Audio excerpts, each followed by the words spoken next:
السلام عليكم، مرحبا بكم في قناة شهيوات صابرينا. اليوم ان شاء الله راح ندير لكم رز بزوائد رائعة ولذيذة جدا وسهلة وسريعة.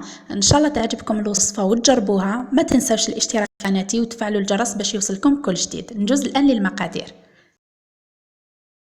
عندي هنا حبة بصل كبيرة قطعتها مربعات، عندي حشيش مفروم، عندي ورقة تاع الرند، حوالي 2 مغارف كبار تاع زيت الزيتون. انت تحبي تستعملي الزيت النباتي استعملي زيت نباتي. عندي مغرفة تاع المارغرين، 3 فصوص توم مرحيين، وعندي هنايا توابل. عندي شوية تاع القزبر، شوية تاع راس الحانوت، شوية تاع الكمون، فلفل اسود، الحرور، الملح، فلفل احمر عكري، شوية قرفة والزنجبيل. هادو كانوا عبارة عن التوابل اللي حنستعملهم. وعندي هنايا الزوائد تاع الدجاج، بعد ما غسلتهم ونظفتهم مليح قطعتهم بهذا الشكل. هاي لي الكبده وكامل. في المقله تاعي راح نحط الزيت والزبده،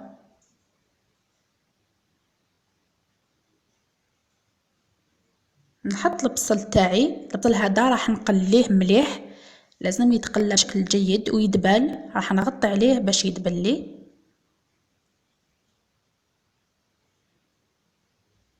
هاوليك بعد ما دبل وتقلى مليح راح نرفع درجة الحرارة تاع الغاز ونرمي الزوائد تاع الدجاج باش نقليهم على نار قوية باش ما تطلقليش هذاك الماء، يعني يتقلاو بلا ما تطلقولي الماء هذاك.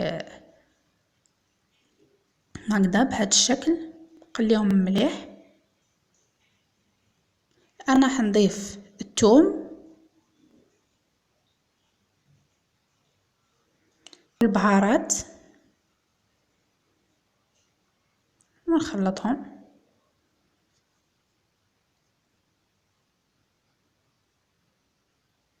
بهذا الشكل.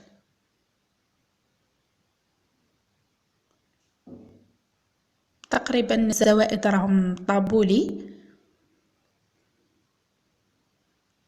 راح نضيف الحشيش وورقة تاع الرند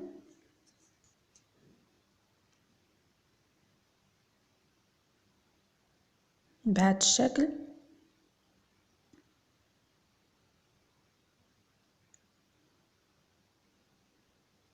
نضيف ماء دافي، حوالي كاس متوسط فقط تاع الماء، باش نخلي هذوك الزوائد يطيبوا في هذاك الماء. ونخلي شويه لاصوص باش نطيب فيها الرز ديالي. راح نغطي عليها باش تاخد فقط مدة 5 دقائق فقط، باش تشرب لي شويه هذاك الماء. هاي لك شربت لي شويه من هذاك لاصوص وطابت الزوائد تاع الدجاج. وراح نحط يعني نحي هذيك ورقه تاع الرند. وعندي هنا الرز البسمتي طيبته في الماء والملح والزيت ونشفته مليح. راح نضيفه للصلصه تاعي ونخلطه مع بعض كامل. الرز تاعي راح نخليه فقط مدة 3 دقائق برك باش يشرب هذاك الماء تاع صلصة ونقدمه لكم.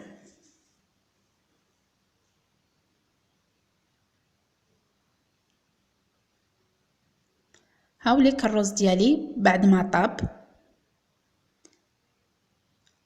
هاوليك وصفة رائعة جدا وطعمها لذيذ جدا. قدمته مع الدجاج، انتي تحبي تقدميه وحده معليش. ان شاء الله تكون عجبتكم الوصفة تاع اليوم، وما تنساوش الاشتراك في قناتي وتفعلوا الجرس واستناوني في وصفات اخرى خاصة لشهر رمضان الفضيل ان شاء الله. والى اللقاء.